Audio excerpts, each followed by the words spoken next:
Hey guys, it's Pedro back with another interview for the channel, and for this occasion, I have here with me Sgares, of someone that you guys have already known specifically within the Valorant scene. He's been a content creator, he's been a coach, he's been an analyst, he's been a co-streamer, and basically anything that you kind of think of that he has done so far in recent years, he has done exactly that and then some. And so, Sgares, really do appreciate you taking the time, just giving me the opportunity to talk to you about your current whereabouts in the Valorant scene and also your career within this game up until this point, and just kind of give you the obvious opener as I always do. Just sort of, I know you were just coming off of covering one event, the Sen City Classic, the day before at the time of the recording, but how are you kind of feeling? How's the vibes like? What's the off season been like for you?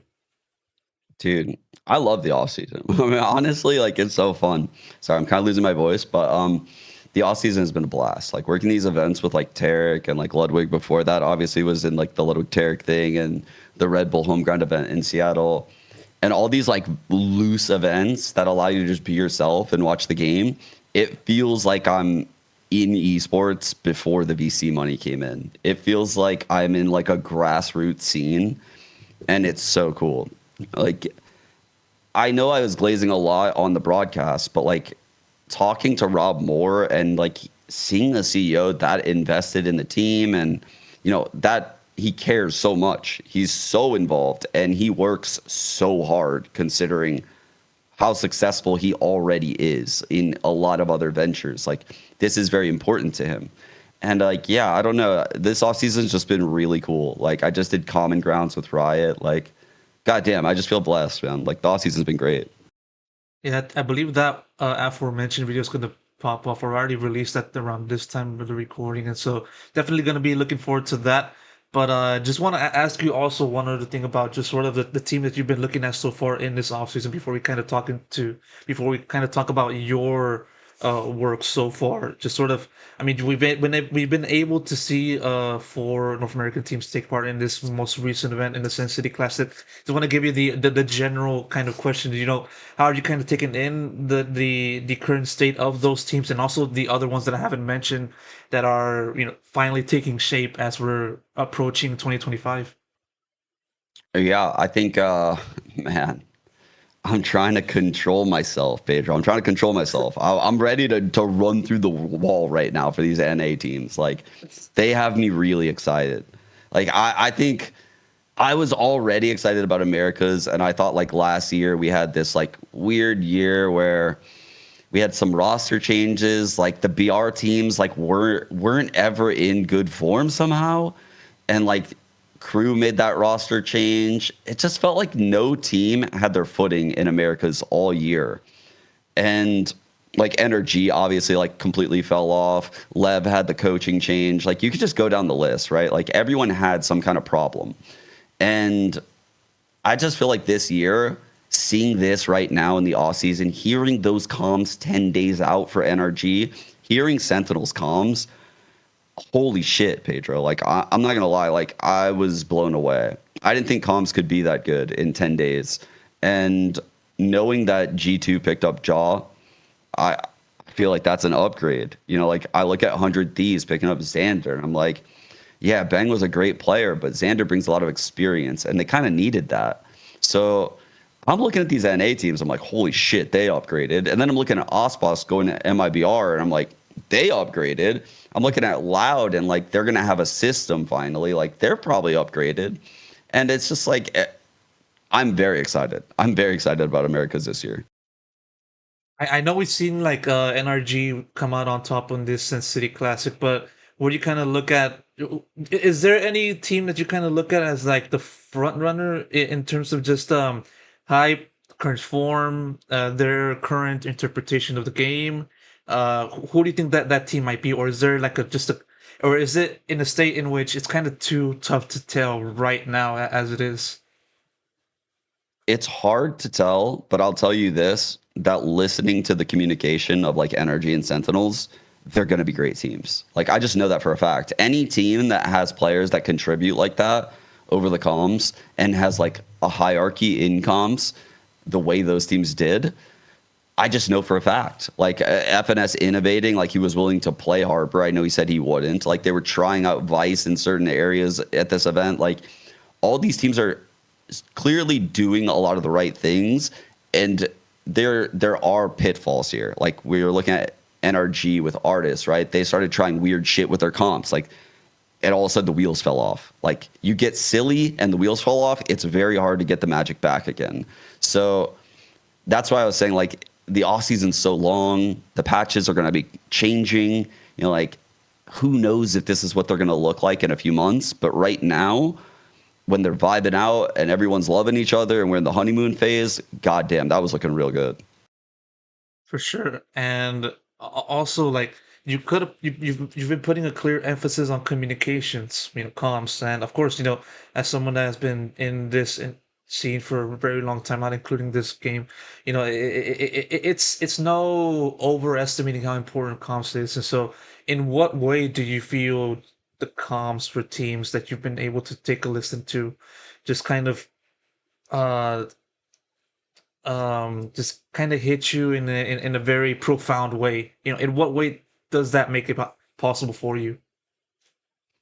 Yeah, like you can just if you go back and listen to like say like Cloud9's comms or even EG's comms, a lot of times you'll realize that the directives come from like a lot of weird areas, and the tone isn't nearly as good as NRG, right? NRG can stay within this very small emotional band.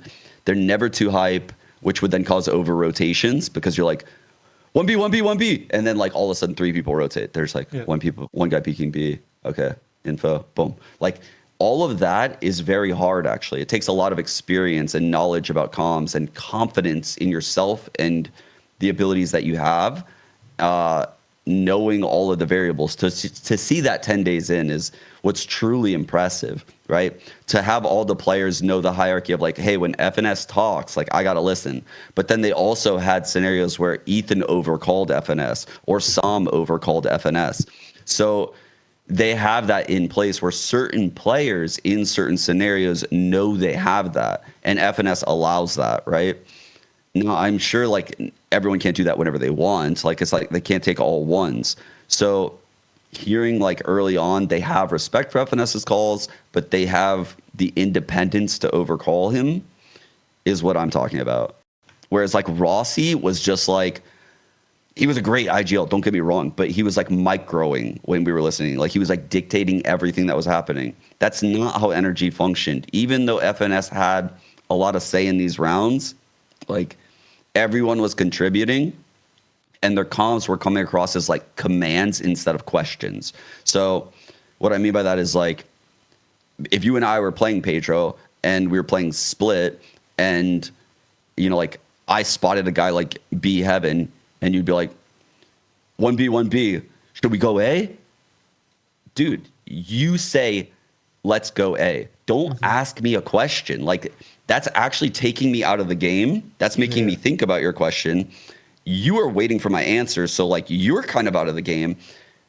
Instead, like, NRG has trained these players to be self-sufficient and understand, like, a hive mind system that has a hierarchy in comms, which is very hard to get. So, I think that's what I mean.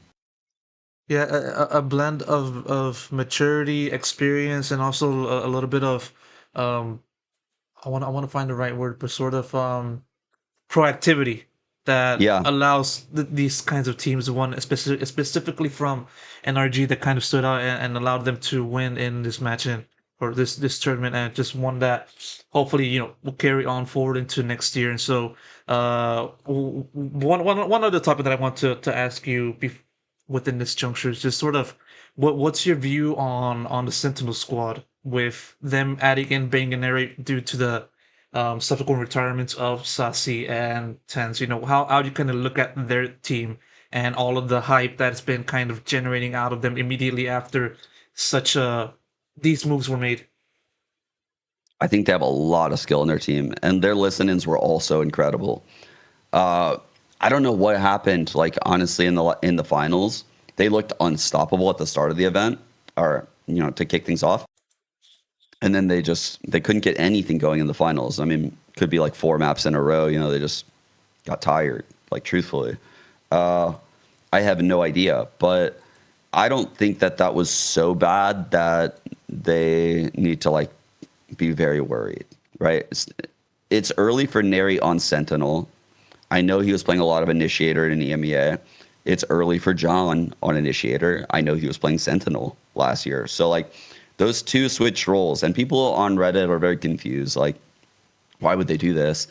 And I mean, Neri's a very young player, and he doesn't really have like the macro game sense that John has, and to have a lot of these solo Initiator maps, like controlling that Initiator util on Fade on like say Sunset, that's a lot to be on Neri's shoulders, and it's different than what it was in K Corp, where they were just running set plays almost.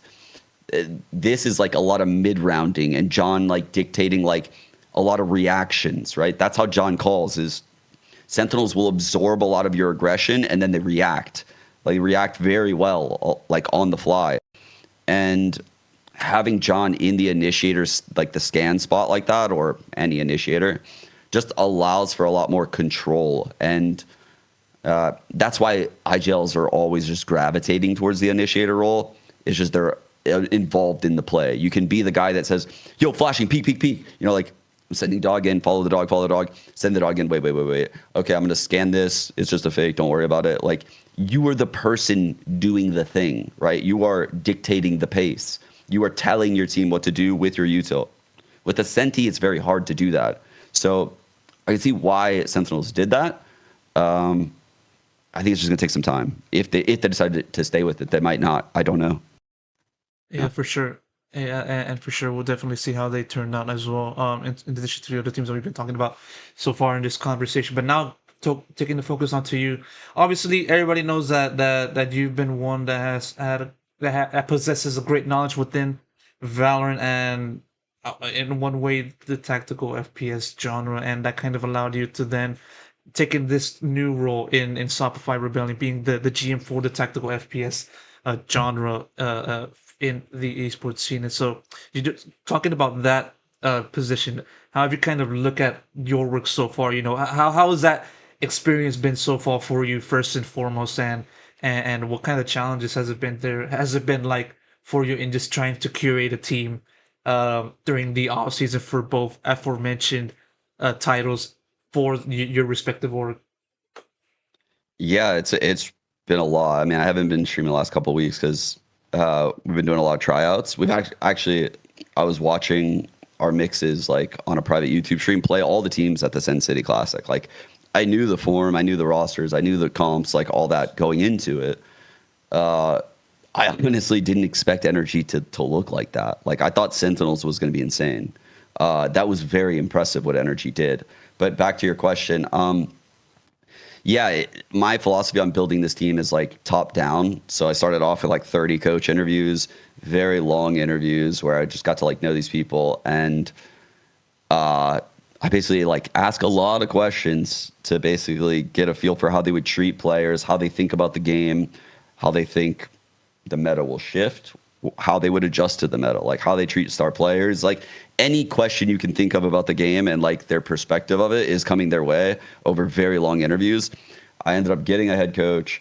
We signed an assistant coach shortly after with the head coach, and we are now looking at like in-game leaders. However, I think we're pretty sure on about like two or three out of like the mixes we've been doing. And yeah, it's just like completely top down.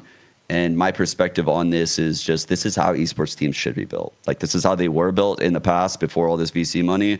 It's just, you know, like, you should have buy-in to your fucking team. You know, like, you should have, if you're the head coach in March, you shouldn't be like, man, why did Sean, the GM, make me have this assistant coach? No, you pick the assistant coach. Then you pick the IGL with me. Like, together. We're going to do this together. Like, we're going to learn this together. We're going to have, like, a hive mind mentality here in the org. This is going to be a fucking culture. We're going to build a culture out here. Like, I'm not telling you what to do. Like, I'm not giving you the fish. We're going to go fish together. Let's learn. Come on.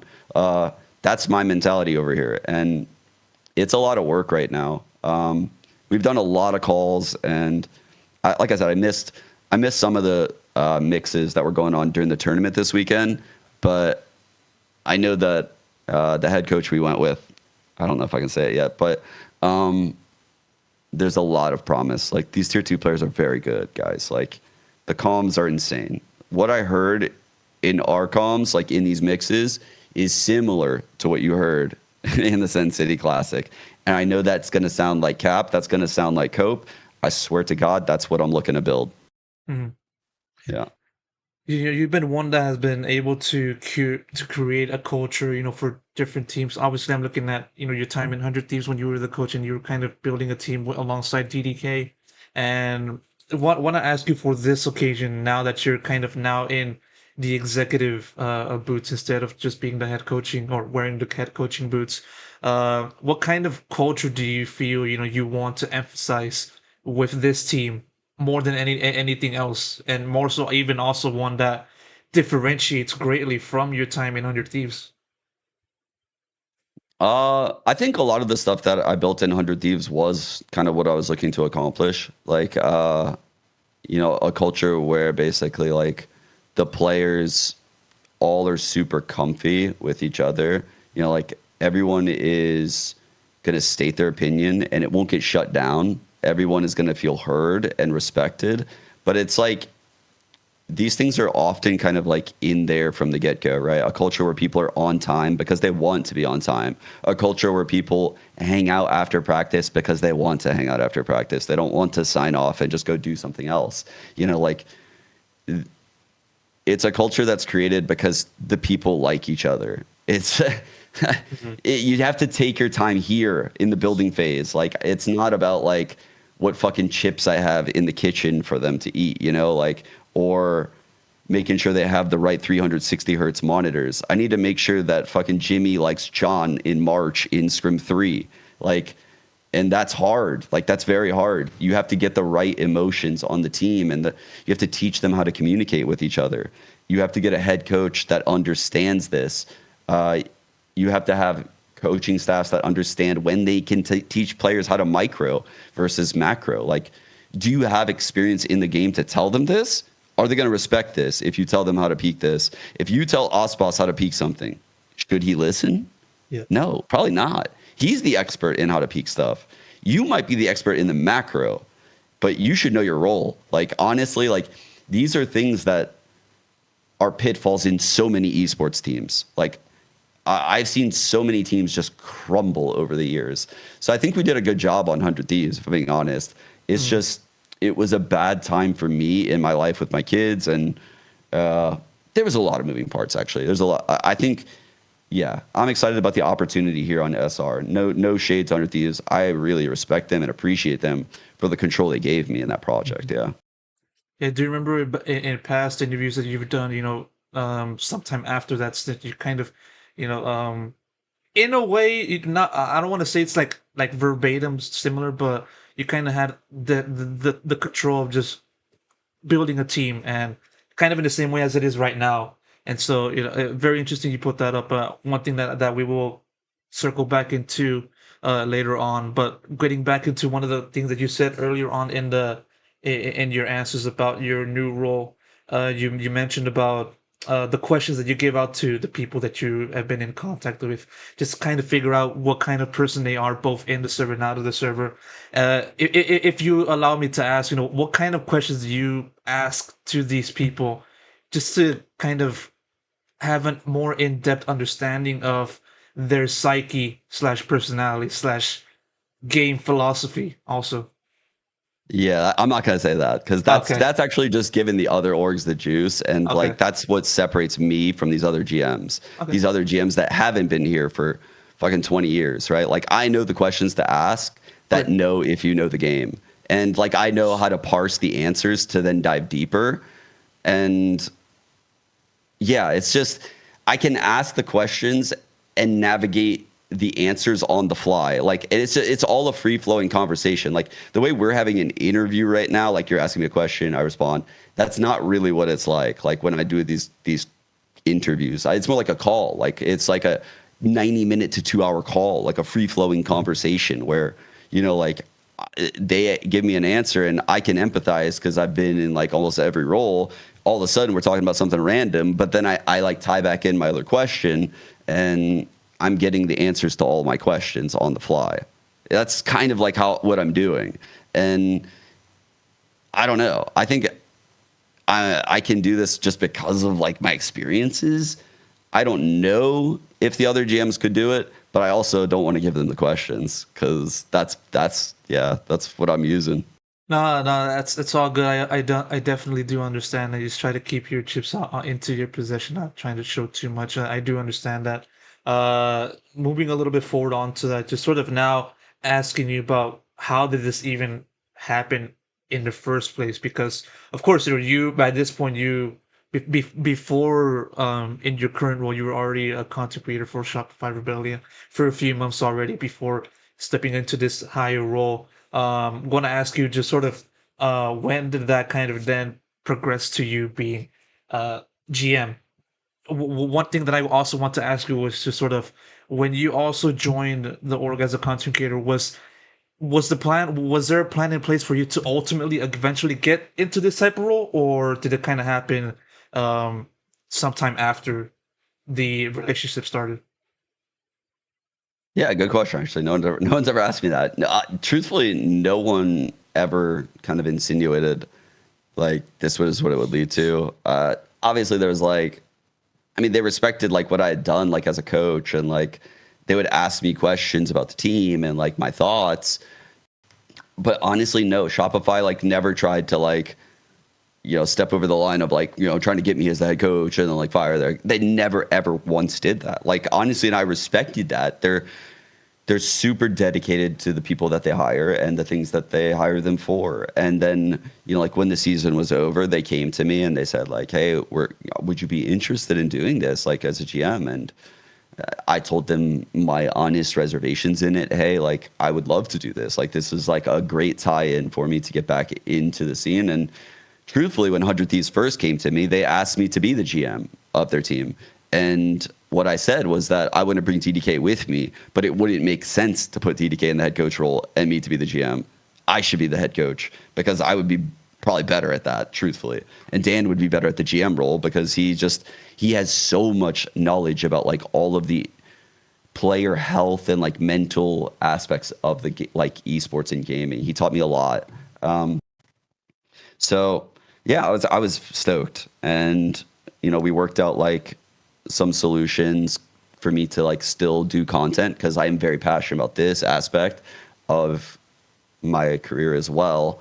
So like, yeah, it's weird because I just want to do a lot of things. Like I have a lot of passions and I want to be involved in the esport. I want to be so tied to this team. I want to build it. I want to be the GM, but I also want to be a content creator. I also want to like coach in the games. I also want to fucking do all this fun stuff.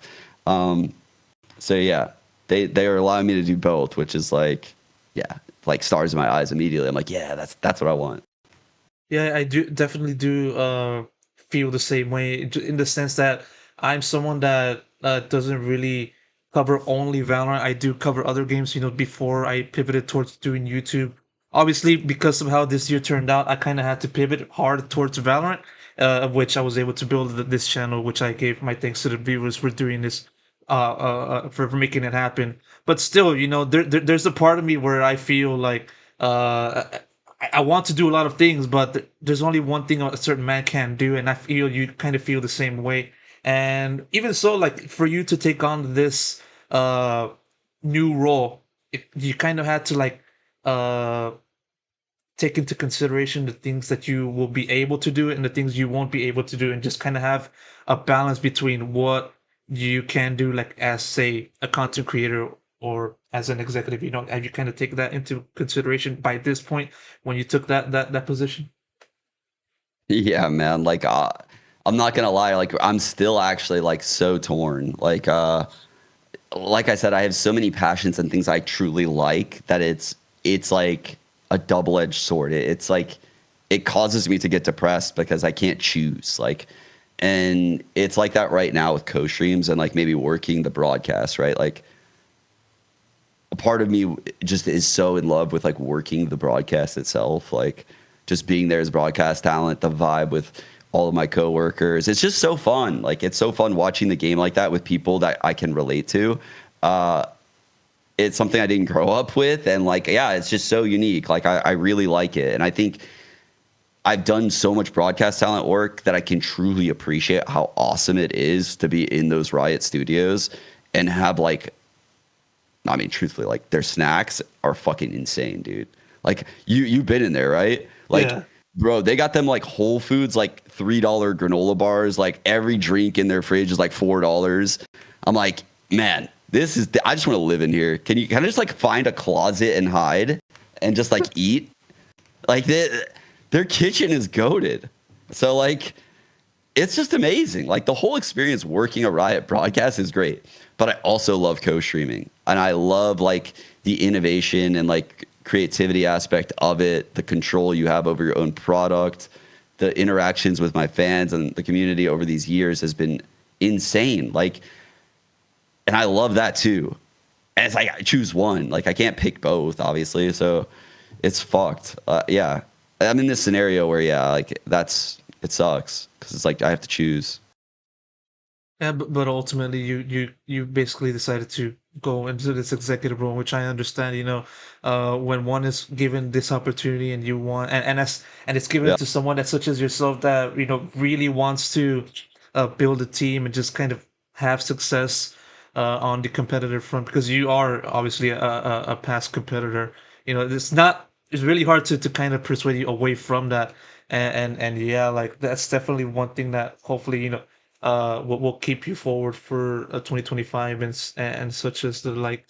And so uh now going back into 100 Thieves, back in 2022, that was like by this point I believe your first time in a head coaching role in any point of your career. Is that right to say? Yeah, correct. It's my first time coaching. Yeah. It was hard. Hmm? Yeah. I mean, And yeah, Mike taught me like everything like right away. Yeah. yeah, like that was definitely one. When I got the news of that happening, I was a little bit shocked, at first, because I've only known you as like a content creator, as a player, and someone that can analyze the game as well. Because of course, another thing that to consider, that by that point you've been covering this game for literally from the jump, from beta to even to that point. And so, want to ask you just sort of how'd you, more in depthly speaking, how'd you kind of look at your arrival in 100 Thieves, with this being your first head coaching role in mind? And of course, when it comes to looking at 100 Thieves by that point, it was a struggling team. They were coming off of that infamous 13-0 to the guard. I believe they also had like one of their players released after that match, but neither here nor there. Still, just want to ask you, just out of the start, and how was that kind of dynamic created in the first place for you, and how that kind of brought in yourself and also GDK, as you mentioned earlier on in this conversation. Yeah. It was something that really just kind of like happened very, very quickly. So I got word from Riot that, like DDK and I weren't going to be working like Masters Reykjavik, actually, is how it started. And like I was saying previously, like a really big passion of mine is this broadcast talent or like coaching shit. Like I'm not trolling. Like this, it was my goal in that year to be color caster of the year, and I was working really hard with like DDK to like improve my verbal fluidity, just get better on the broadcast because I was so bad at it as someone that I had like a science major. My English was so bad, basically.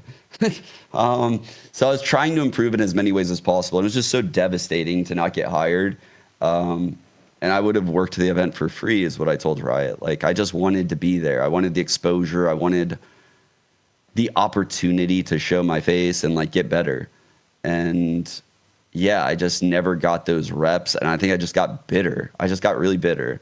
And I had all of these offers at the time for way more money to do one job versus two, because I had to be like a content creator and a broadcast talent to make like less money than I would have made as like a GM or head coach. But I was just trying to do what I was super passionate about, and I was just bitter. And I was like, I'm gonna take this job, and I'm gonna be a head coach for 100 Thieves. I'm gonna build this team, and it's gonna be fucking goated. And I wasn't in the best place mentally, truthfully, during that time frame. So it was hard. It was a lot of work. Like, doing that was so much work. Like, so after that experience, my mentality towards coaching in Valorant and head coaches, man, I have so much respect for those guys. Like, because yeah, those early days, like, I'm not even joking. Every day was like a 12-hour day for me, minimum. Like, working minimum. It was exhausting, and that was when it was like all online too. So we spent like most of that time in Dallas, like away from my family. So it was just really hard on my mental. And yeah, I love the players. I love competing. Match day, you couldn't fucking take that away from me for like $1 million. Like, I am a competitor through and through, but I was torn in a lot of ways during that time frame. It was hard for sure. Yeah. Because in 2022, we were still in the pre-partnership era where, as you said, all online, and basically the only points in which a team can kind of, I would say, meet together in an international, in an actual competitive environment is if they make like masters or champions, and that only happens like less than 2 to 3 times a year, and even to now like 3 times a year. Just goes to show like how rough it was for the teams that took part before the partnership era started. And so still, like, for 100 Yeah. teams, So obviously, we built that team in like split 2, by the way. yeah, Like, split 1 was a failure. So when we came in, it was very hard. I had to get rid of like friends of mine. Like, you saw me with Ethan. I had to get yeah, rid of Ethan because Ethan's relationship with the org had kind of like soured slightly because of like everything that had transpired, and I wasn't sure if I could get him to buy in. And then Hiko is my friend, dude. I played as a pro with Hiko for years and years, and I had to cut Hiko for the sake of building what I wanted. So it was all very like emotionally like hard for me to do these things. I was making hard choice after hard choice after hard choice. It's just, dude, head coaching in the off season is no fucking joke. That's what I yeah. learned. But like, either way, one has to have, like, I would say, thick skin in order to make these kinds of moves. Because if you don't make these kinds of moves, then eventually it'll just hit. What's the right expression? But it'll turn on you, in a Yeah. very disastrous way. And obviously, you very understanding of that. And yeah, like, you mentioned a little bit, split one disaster that kind of allowed you to step in, help the team. You replaced Ethan, Hiko, and even JC Stanley at that time from that main roster with Will, Stellar, and Derek. And that would then form the main core of the squad going forward all the way into champions. And so, you mentioned a little bit about how difficult it was for you to replace Ethan and Hiko, obviously, but what kind of led you to replacing them with the likes of Will, Stellar, and Derek for the remainder of the year? Yeah. I mean, I said the whole interview thing about like finding the head coach. I built that team on only interviews. I didn't even watch them Mm, play in a game. I had no time to trial. There was nothing. So like this team, I'm getting the experience of seeing players trial. I get to hear their comms. Like, I get to watch them play. But in that scenario in split 2, when I was hired for 100 Thieves, I had 3 weeks to get all 7 maps down. Like, I don't have time. I don't even have a week to trial players. Like, we need to mm, sign them now. And so I basically just grinded for like a week straight these interviews with everyone in the scene. And I found from all of my answers, I was like, bro, I felt like, I don't know if you watch Always Sunny, yeah. Pepe Sylvia. I was like Charlie, bro, on the wall with Pepe Sylvia. I felt crazy. I was like trying to tie all the players together, trying to figure out like who plays with who's good emotionally, like what kind of players gel together. And yeah, it all worked out. I don't know. Mike helped out a lot. It was amazing.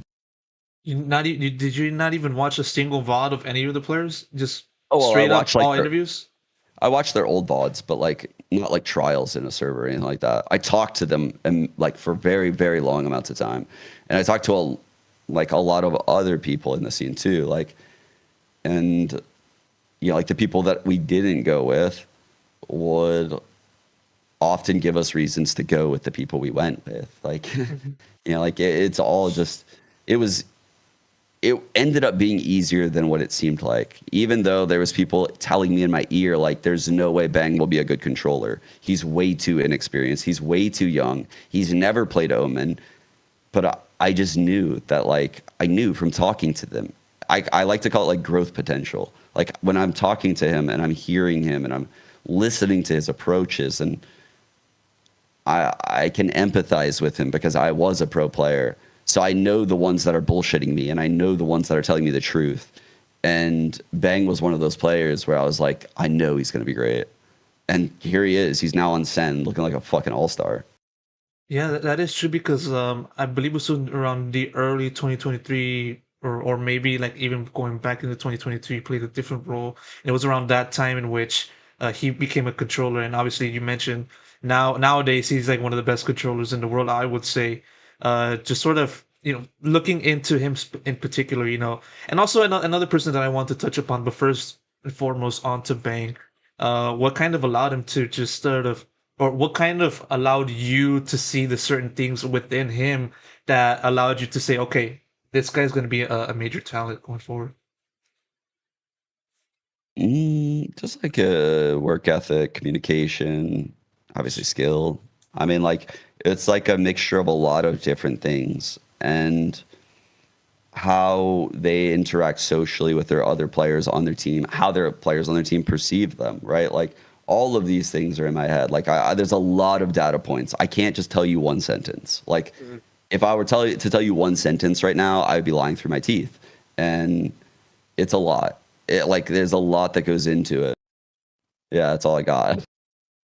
No, it's all good. And another thing another player that I also want to touch upon is Asuna. And when it comes to looking at Asuna, it would be fair to say that he is probably been with an org probably the longest out of anybody because like he's been there since like late 2020, early 2020, not early 2020, but more so like in the middle part of 2020. And I would say it's like hardly anybody that stands next to him in terms of just being with one org from that point onwards. Just sort of speaks to the level of longevity. And I remember also a few people going on to Twitter/X talking about how much of a key player Asuna is for all of the various iterations that he's been a part of. 400 Thieves, yours version included.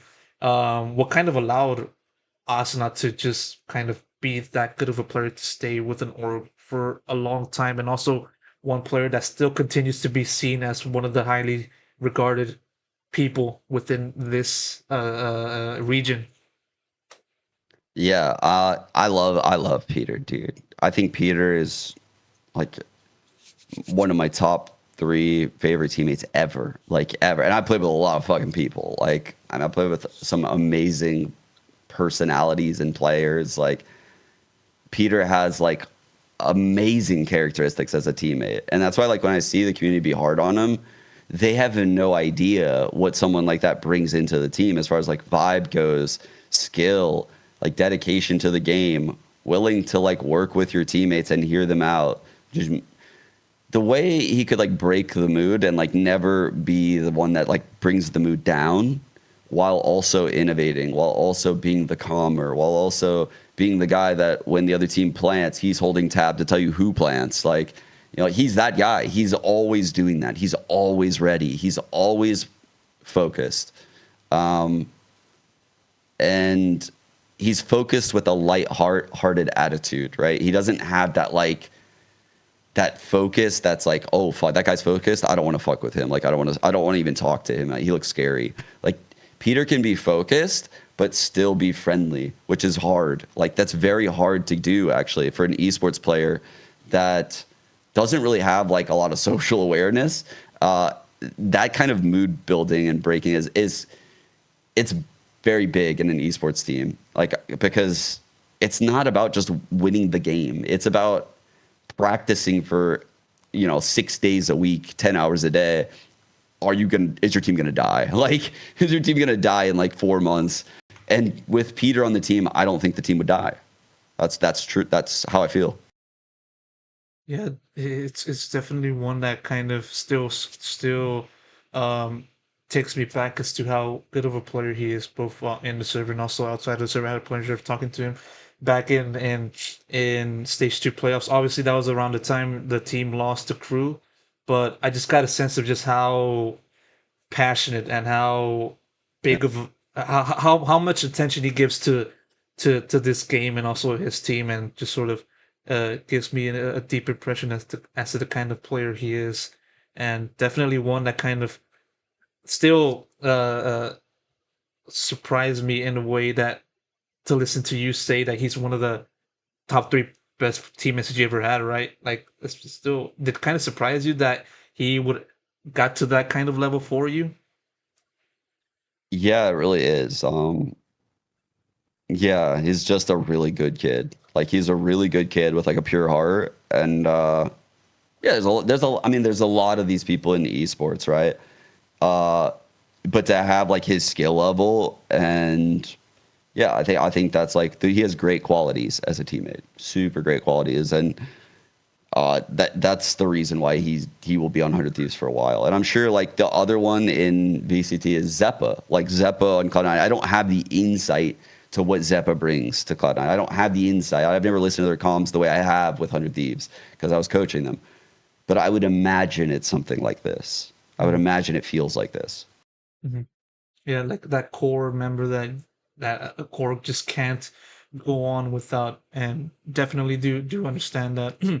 Circling back onto 2022 though, before we kind of drifted off into talking about those two players, but still, like, by that point, with the team basically being formed as quickly as it did under your leadership, the team obviously had to go through a few humble beginnings, not finishing fifth, sixth in stage two challengers before eventually making that qualification to champions 2022 by winning LCQ.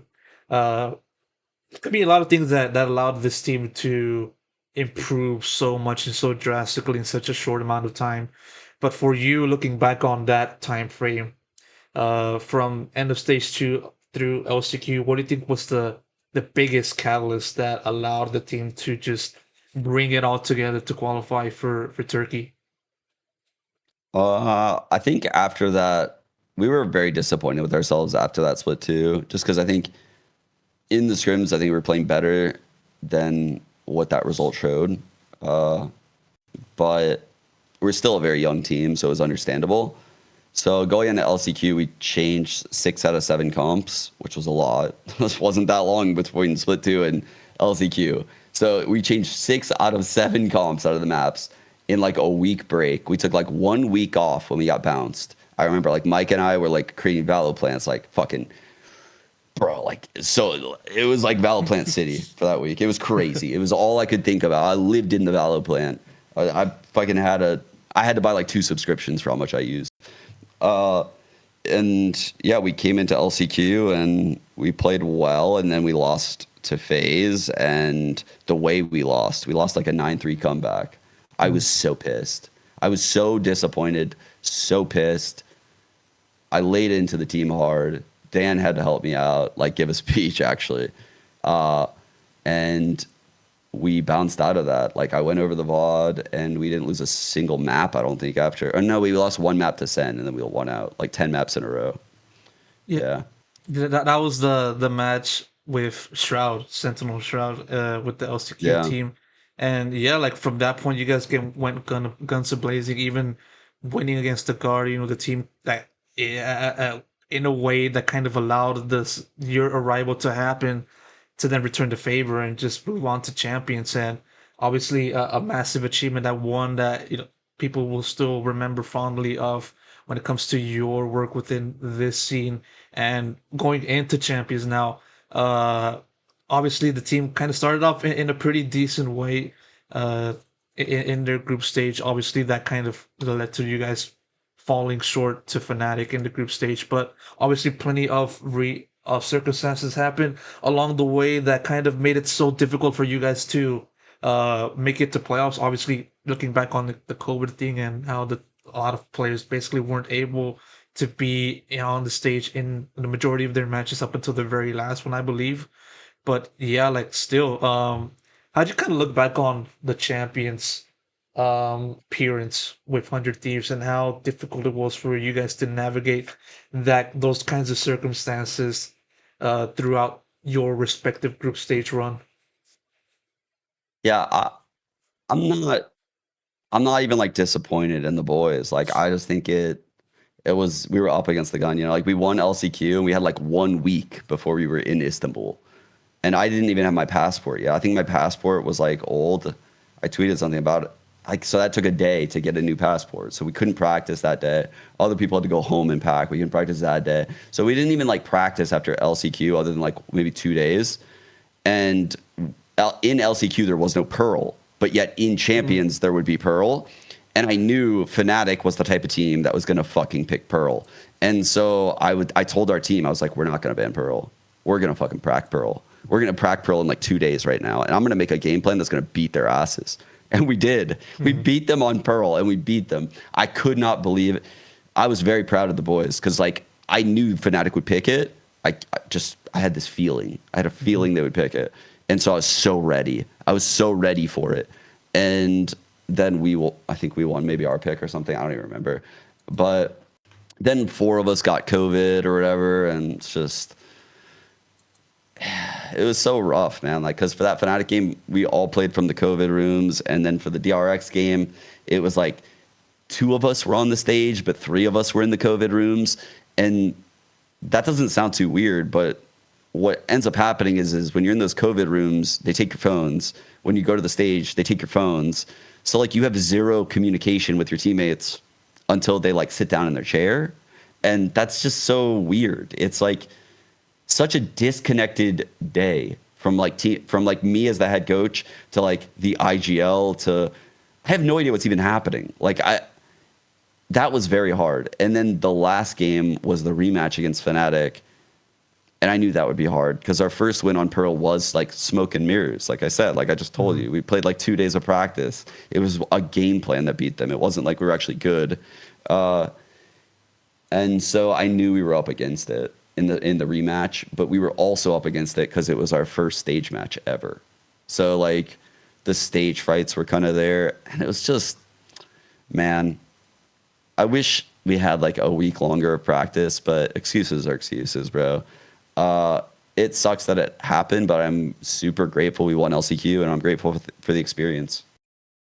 Yeah, like it's definitely one thing that people will look back on and say, "Oh man, if certain things happened for Hunter Team, like say, like had the team been able to practice more, had you guys not had COVID, and had you guys been able to play together as the 5 on stage before, you know, that third pivotal match against Fnatic, things might have gone differently." Do you kind of feel that way, you know, sometimes, you know, occasionally also after that, or do you feel like whatever's happened has happened, or do you Whatever's not happened, kind of? happened. I'd never live in the past. Yeah. I think as a competitor, if you're like living in the past like that, you're fucking up. I think like, yeah, it hurts me to even think about it. Like I think about the fucking, I think it was like a shock from Derek on like DRX on Breeze that landed like right next to a guy with like 1 HP and it didn't kill him or some shit like that on like B site. Like I do think about it like randomly. Like, and yeah, to think about it, it's like, oh man, that did suck. But no, it doesn't really bother me in my day to day anymore. Like, I'm so focused on things I'm doing, and I feel like that's what it is for like every competitor. You might think about it though if you end up in like a match again against them, the rematch PTSD type beat. No, no, for sure, and definitely one that uh, definitely will remain in the minds of the Valorant fans. And so, uh, from that point, you from that point you kind of moved into being a co-streamer slash content creator, or more so, kind of returned back to that role. And want to ask you, just out of curiosity, was there any chance for you to continue being a coach for like 100 Thieves, or maybe even another squad, you know, in the future after that in 2023, maybe be it tier 1, tier 2, or anything outside of that?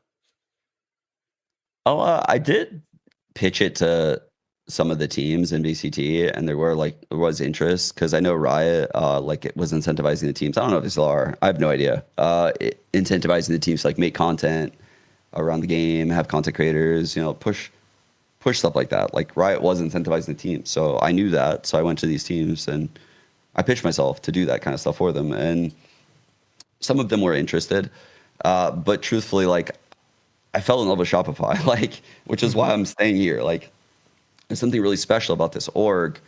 Uh, it's just owned by a very passionate billionaire. There's no VC money that's like backing it. Like, everyone that works for the org is like very friendly and passionate about what they do. It's smaller. Like, I don't know how to describe it compared to like it's a billion-dollar company, but it feels grassroots because like how everyone acts and treats each other.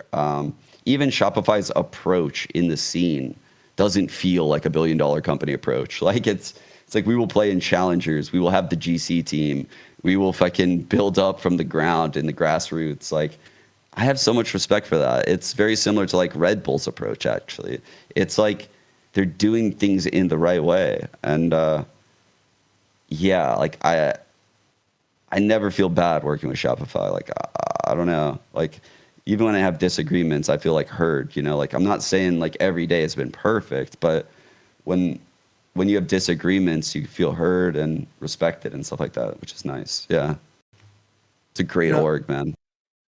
yeah, definitely one that has been a part of various games so far in their time in the scene. And one thing that I also want to touch upon that you kind of mentioned time and time again throughout this conversation is about uh how'd you kind of look at the state of the scene before the VC money came in. It's been a very interesting point that you brought up, and one that I kind of want to ask you more about. In what way do you feel the scene was affected, that kind of led you to you having I would say maybe a sour taste in your mouth as to how it was back then, during the VC time aspect. If you can kind of understand what I'm saying, how'd you Y- kind of compare that time to before and even the present time? Yeah, there's a lot of differences. I mean, there's a lot of benefits too. Like the broadcasts are way more polished because there's more money and more resources put into them. The people are paid more. There's more people working in the scene, right? Like rising water raises all ships. Like I'm not saying it's all bad. Uh, I will say like I think there were instances like in esports where like wrong people made bad decisions. I'm not gonna go out and call them bad actors in the space, but like wrong pathways were taken. I feel like um, but now that we're in like a harder time, I feel like these things are being looked at and adjustments are being made in a lot of these areas. Uh, there's a lot that's changed, man. From those pre-VC days, there wasn't really much like social media even. So like when I was coming up as a pro player, like we weren't watching fucking Twitch streams and shit like that. We weren't like learning from TikToks like that. That just didn't exist. So like there's just so much difference now. Like now there's a lot of people like clout farming and that's weird, and there's ads being pushed on you and there's ads being blocked by most people. So then there's a lot of weird stuff that is trying to be fixed right now in gaming and esports to make it monetized properly. Um, but yeah, I think we're like healing and it's going in the right way. I'm not pessimistic about it. I'm really not. Yeah, and that's it. Yeah, because there's definitely like good things and bad things and to kind of consider that um that it goes into the kind of things that you're saying, when it comes to looking at how certain things, certain pathways allow people to kind of this kind of talking about it the wrong way, but basically what I'm trying to say is uh there's an understanding as to what you're trying to go there, and I do understand that. Uh, Yeah, I'm trying and not to step on any toes or like yeah, ruffle any feathers. Like truthfully, yeah, like I know I'm speaking in like abstracts a lot with that answer, but there's a lot to that answer. Yeah. Yeah, it's definitely like there's layers to this, and definitely it's kind of a tough answer to give, which it's all right. It's all right. It's not that much. So uh, um, now then, as now you staying into 2022. Now, one thing I want to ask you about, Scares, is that before you became a coach, obviously you mentioned about the time in which you were not given the opportunity to cover Reykjavik, the first Masters of that year, and that kind of then kind of created the way or paved the way for you to kind of step away from casting, if that's the right way to say. If not, you can kind of correct me on that.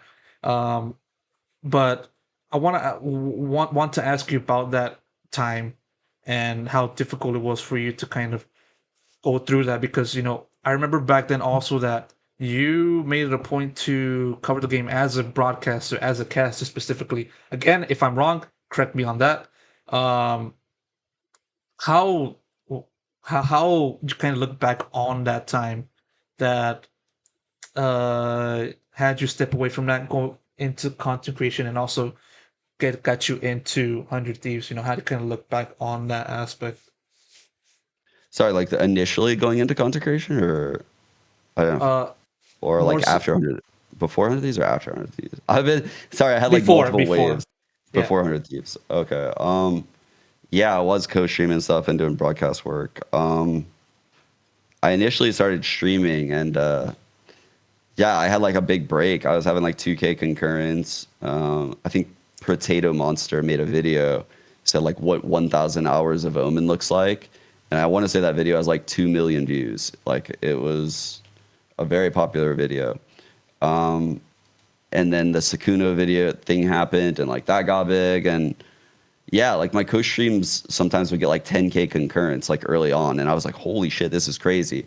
But I had just had my second daughter and like showing myself on stream with like 2 hours of sleep it was the hardest thing ever, Pedro. I'm not even joking. Like, because you're just like on edge from a baby just screaming at you.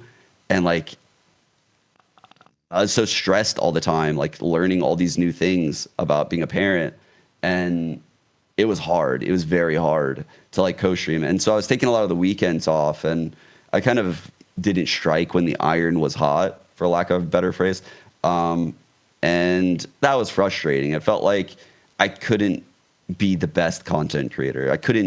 I would never be able to be that person like with two young kids. And that was frustrating for me. Like, honestly, I had a lot of internal frustration because as a competitor inside of me, I want to be the best, right? I want to do things.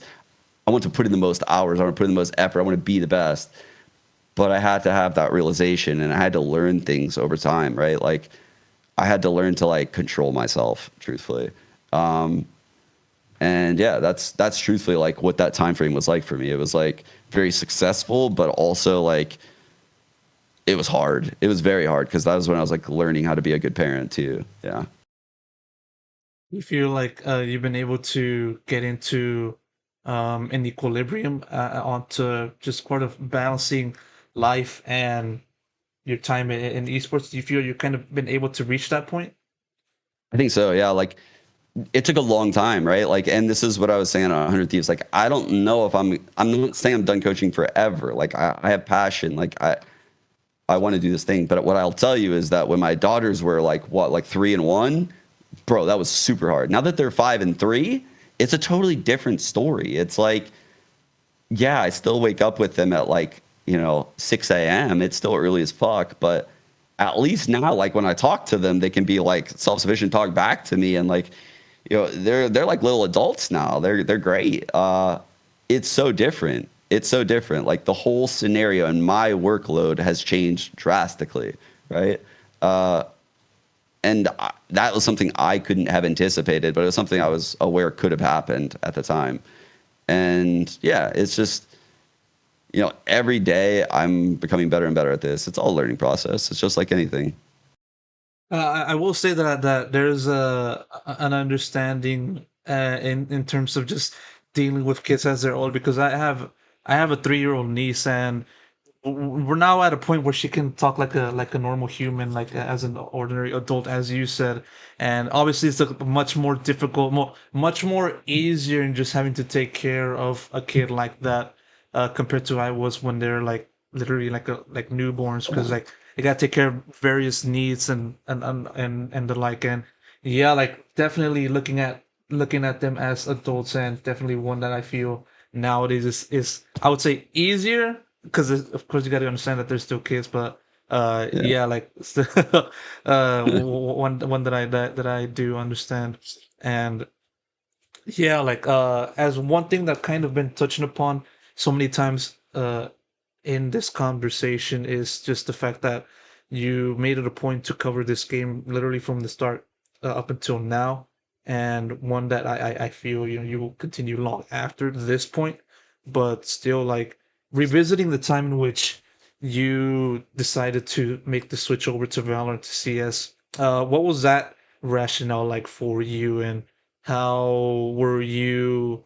Uh, what was the rationale? What were the kind of things that you considered? What did you see in CS at that time? And how'd you kind of compare that to the potential that Valorant had in its infancy to kind of pivot towards the latter? Yeah. So at the time, like this was like right when COVID happened. I was working for Flashpoint in LA, which was a CS broadcast. Um, and we were one of those broadcasts that had, what was that shit called, where you could like work during the early days of COVID, some kind of like exemption where Mhm. like they allowed us to do the broadcast even though like no one was working in LA. Like I would drive from Orange County, dude. It was crazy. It was like I was in The Walking Dead. There was Mhm. no cars in LA at 9 a.m. It was ridiculous. But so yeah, I would work these broadcasts, and then eventually it got to the point where I was like, dude, I don't feel safe. Like I don't know what's happening right now, but I have a 1 year old at home, and I don't feel very good about like this whole scenario and going home because I don't know. Like I don't know what COVID even is. Like this is fucking crazy. Like I feel stupid for even doing this. It's a video game. So I told them I wasn't comfortable and that I was going to work from home, and I still kept working from home. I did. I would send them like clips and stuff and work. But then I played Valorant on the last day of alpha. I had the key, and I fell in love with it. The movement reminded me of CS 1.6, which is like my baby. That's where I came from. And yeah, the rest is history. I told myself I was working for Pop Dog, which is the parent company to Loaded. So I've also been in the tech side of the industry. I know like Loaded is like the company that represents like all the top streamers. They have repped like Ninja, Shroud, Dr. Respect, Tin the Top Man, like all these guys, like Ludwig. I don't know about Ludwig actually. Lyric, all of them. I don't know. At some point or another, Summit. And yeah, I kind of like bootstrapped myself with that job. I was like, I'm gonna just stream this shit. I'm gonna stream this shit for now. If it doesn't work out, it doesn't work out. Whatever. Like I said, when I find I'm passionate about something, I just do it. I just do it. I make room for it. And I took a big risk, and the risk paid off, and here I am. Yeah, I never looked back. Definitely one that you saw plenty of growth. Maybe one would say even bigger than like when you were in CS, right? Do you kind of feel like your time covering the game kind of made you a bigger person more so than in CS? Because still, I do say this with the understanding that you were already well known in CS, already had plenty of experience back in, plenty of major experience under your belt, worked as an analyst, covered various major events, including Flashpoint, other majors as a broadcaster. Still, like, uh, do you feel like you're kind of bigger now in Valorant, or more so? Is it kind of the same? I don't know. I don't really think in those terms, actually. Truthfully, though, like I always felt like a bit of a traitor. Like I couldn't go Mm, back. Like I couldn't play the fence. I would have felt too bad playing the fence. I didn't. I wouldn't have liked myself for doing that, and I wouldn't even like to this day. Like I'll get offers to like be an analyst at like a CS event or do something with CS, and I did. I co-streamed like the last major. I think the one Alexi B won. It was amazing, dude. I'll watch the events sometimes too.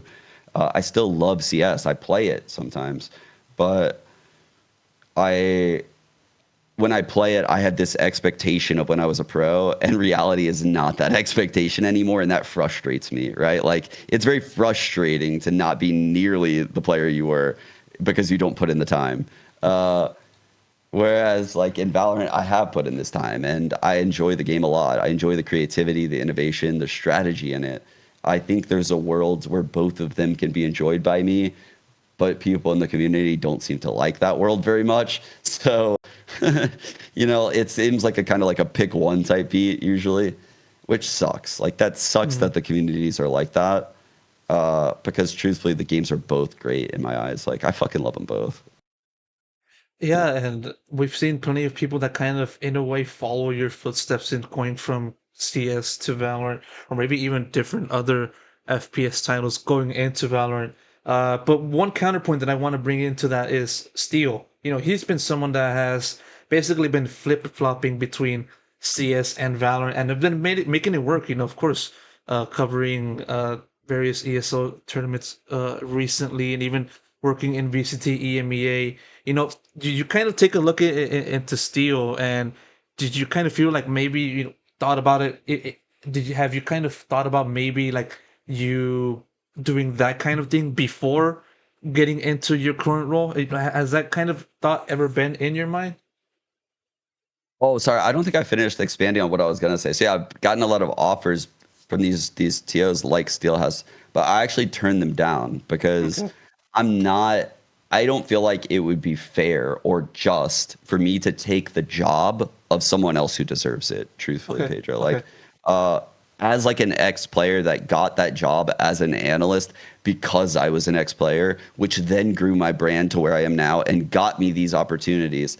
Who am I to take that opportunity from someone else just because I'm fucking clouded? I don't know what I'm talking about right now. That's not fair at all. Like, uh, and I would be ashamed to like do that to the CS scene. Like, I would never do that to the CS scene. I respect CS too much. Like, honestly, I respect the esport, and I would never fucking go on an analyst desk where I feel like I don't know the maximum info, and I feel like I would not do the game like it justice right now. One day I will. One day I will. When I build this yes team, and like I know the scene in and out, and I know the maps in and out, I could learn it on the fly. Truthfully, like I see the mini map, I can read the game well, but again, that's not doing the game justice. Like that doesn't sit well with me. Yeah. Okay. Yeah, definitely do appreciate you expanding on your previous answer on that. Now that gives us a better understanding of that. And yeah, mention Shopify into CS. That's basically 100% gonna happen, right? Seems like it. Yeah, it's just I gotta build the Val team first, and I'm, dude. I'm like honestly, I'm giddy at how like excited the CS scene is. Like I've gotten so many messages, dude, so many. But honestly, I haven't even looked at it. Mhm. I am so overwhelmed with the Valorant stuff right now.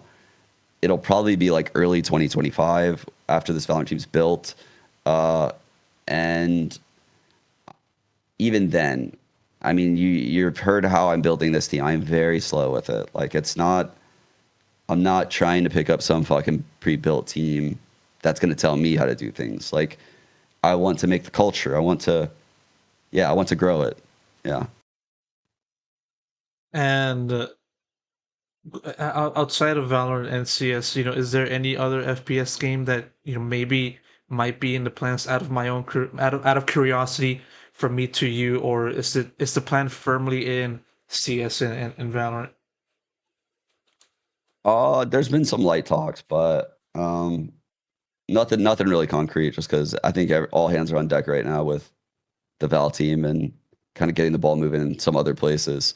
The Org is actually doing so much shit. So I don't know. Yeah, They have like the League team, Rocket League team, the Dota 2 teams. Fucking go to like I don't know, man. They made some big splashes. GC is in Berlin right now. It's crazy.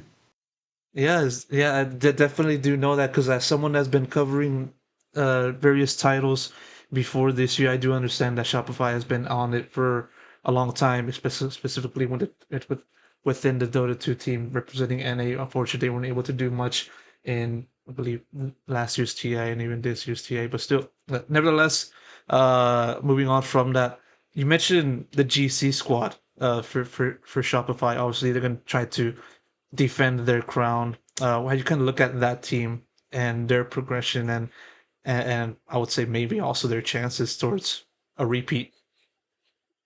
Dude, they're really good, Pedro. Like, I'm not gonna lie. I played with Floor one day when I went up to Toronto. Her comms are insane. Like, yeah. That said, I think the competition at this GC is like very, very tough. I don't know what G2 goes is gonna look like, but I know last year they looked really good. I think their lineup is better when I look at it. They had Vanya and Amy, and I don't think Rescue was even there. But FlyQuest Red was giving us some trouble domestically. They look quite good too. And then honestly, I'm kind of blind to the APAC teams. So I don't I'm pretty scared about GC, truthfully. Like, I know the girls have like a goated team, but I feel like every year this shit is just so close. Hmm. And now going back into just sort of the switch towards Valorant because I'm kind of feels like I'm kind of going all over the place, but uh still like this question has kind of been asked. I would feel towards you basically all the time as someone that's been covering Valorant and also CS in the past. Gotta give my question over to you for this occasion, if you don't mind me asking. As someone that has been a part of this game, Valorant, that is now reaching its fifth year, halfway point to a decade, how do you kind of view the difference or the comparison between now and CS? And now that CS is in a new game, CS2, where do you kind of look at the differences in terms of um, game infrastructure, uh, competitive scene, I would say, and just sort of how you view the teams taking part in both scenes specifically. How do you kind of compare these two titles in its current form right now? Yeah, that's a good question. There's not much that's similar. CS is owned by Valve. They operate by owning Steam. They get a cut of every transaction. They don't need an esports scene. They don't give a fuck. Like, they care, obviously. They have esports, but like, look at the difference. Valve employs like a few hundred people. Riot probably has a few hundred people in LA alone, and they have offices all over the world, right? Just Riot has a stranglehold on the esports ecosystem. They operate and do everything. They control the entire circuit. CS is an open circuit, so anyone can run a tournament. Is that a good thing? I don't know. Do you like watching Tarek on a Saturday? Because if you do, then he wouldn't be in the CS scene, which is why he's not streaming there, because there's always a tournament competing against him. Riot understands this, and they like perfectly space out these games so that way there's space for content creators. They also have like regions of like departments to elevate the content creators. Like, it's apples and oranges. It's literally like Steam games like CS, they have open API. So everything is created by the community. So part of you is like, well, that's kind of random. That doesn't sound very good. But then part of you is like, well, there's a million players playing CS2 concurrently. They're fucking cooking. Like, there's a lot of people creating this shit. And so you can create really cool stuff, right?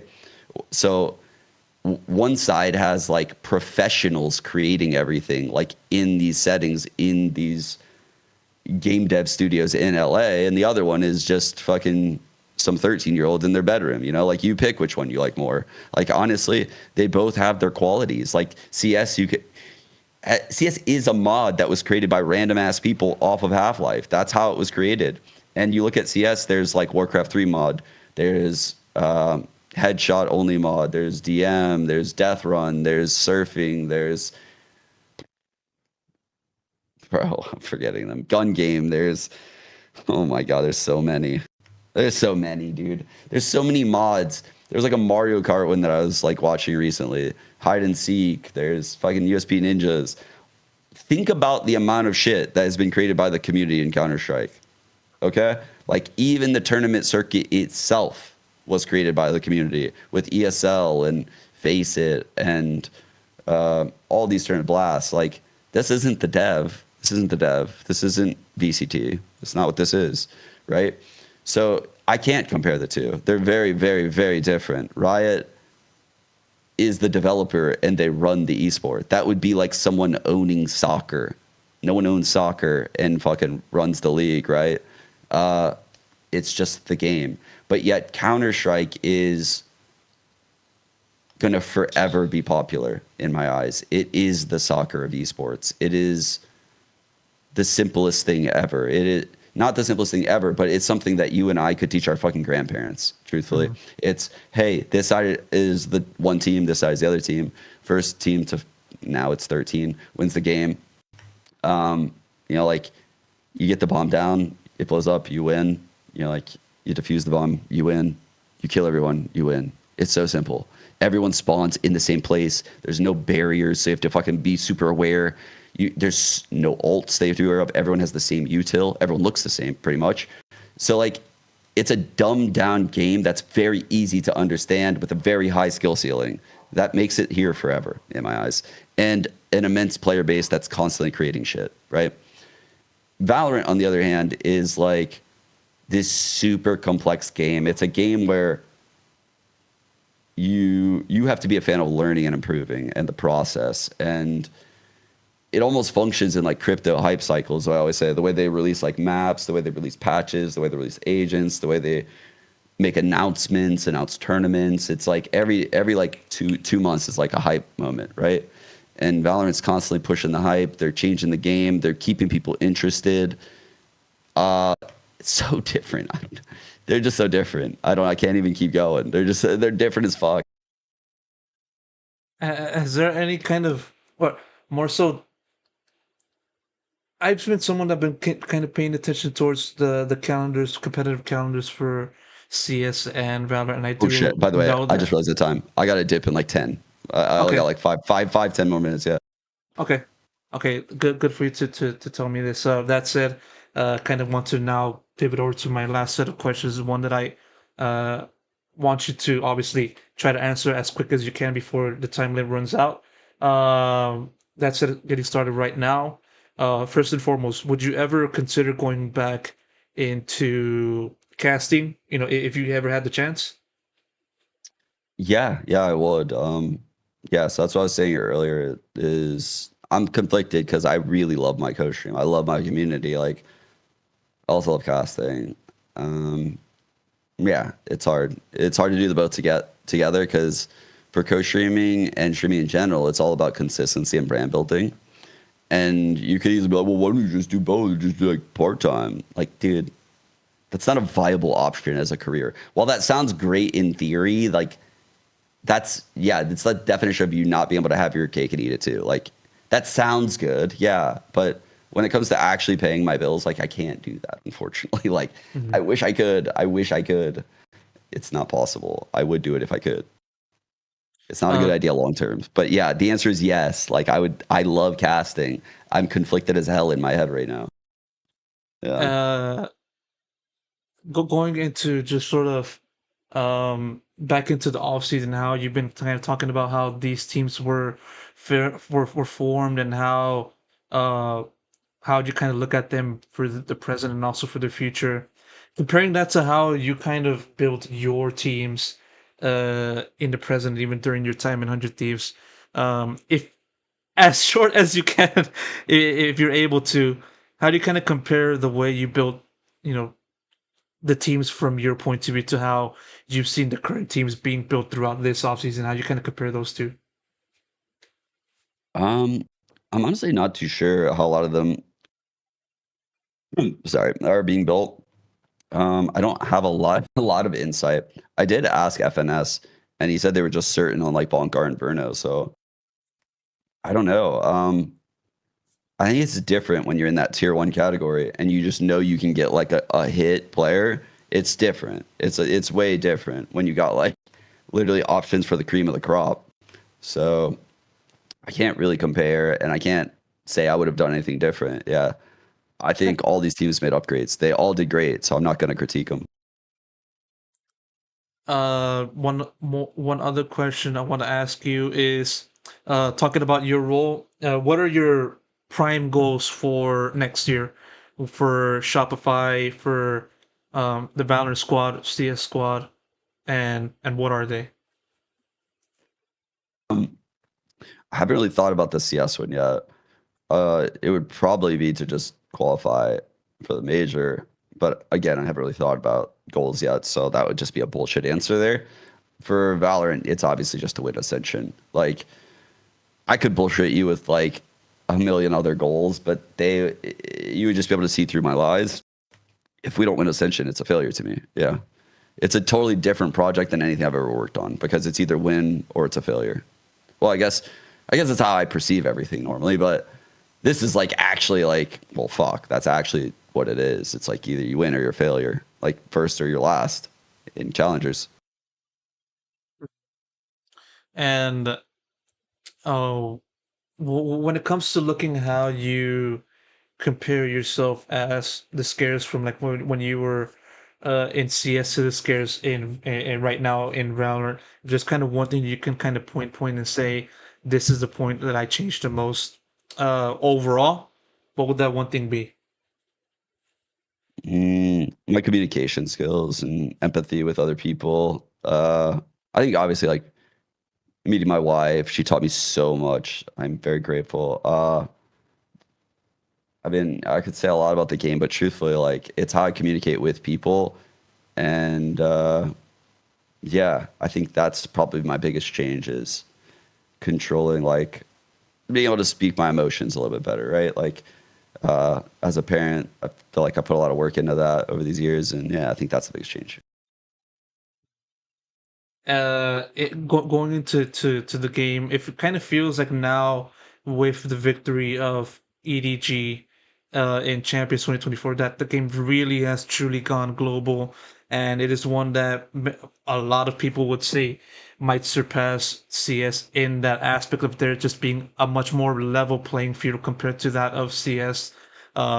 Still though, like for you, how do you kind of look at the future of the game with that in mind, and just there being a lot more competitors, not just from one or two regions specifically, but literally from the entire world. How do you kind of look at the future of Valorant with that in mind, and kind of potential for it to grow even further, maybe even surpass the popularity of that of CS?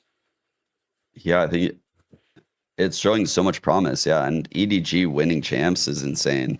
Um, I mean, working that first champs and seeing like what happened with like the crew run and like seeing all these teams from around the world be competitive was crazy, right? Like seeing the Japanese scene initially and now seeing the Chinese scene grow and the Brazilian scene, Chilean scene, the Spanish scene, the Portuguese. Like, bro, it's everywhere. It's spreading everywhere. It's crazy. I haven't seen an esport like this. I'm sure people will be like, League is like this, but I'm not a League player and I'm not tapped in like that. And so for me, this is so unique and it's so special because Counter-Strike never really got that footing in China. I've gone to events in China and, like, there was a small crowd. And when the Chinese team was knocked out, there was no crowd. Like, that's what happened when I went to China. And I just feel like the passion for the game in China is going to be way fucking bigger than that. Like that was years into CS. I couldn't imagine Valorant being like that even next tournament. Like I don't know, like I just feel like it's different in Valorant at this point already, let alone what it's going to be like in a year. I think Riot has an absolute stranglehold on like marketing when it comes to these developers. They fucking kill it. Like, man, the way that Riot just advertises their game, it's like always on the socials. There's so many niches within the community with cosplays and fucking the like arcane stuff and people that like fucking the fucking e-dating people. Like, I don't know. Like, there's all these spheres of Valorant that like I'm not even associated with. Like, there's like 8 different cultures of Valorant player. Like, that doesn't exist in Counter-Strike, I feel. I guess there's all those mods. There's all this fucking there's mods, right?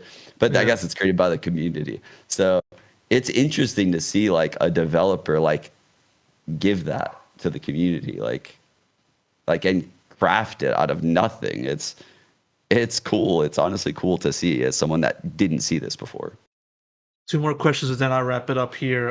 Mentioned EDG winning champions. I got to ask you about Kong Kong. It's been a player that you mentioned as one of those people that has the potential to be one of the best, possibly even like one of the greatest that the games has ever seen. I remember this one conversation you had with Thorin when he talked to you about your career last year at this same point.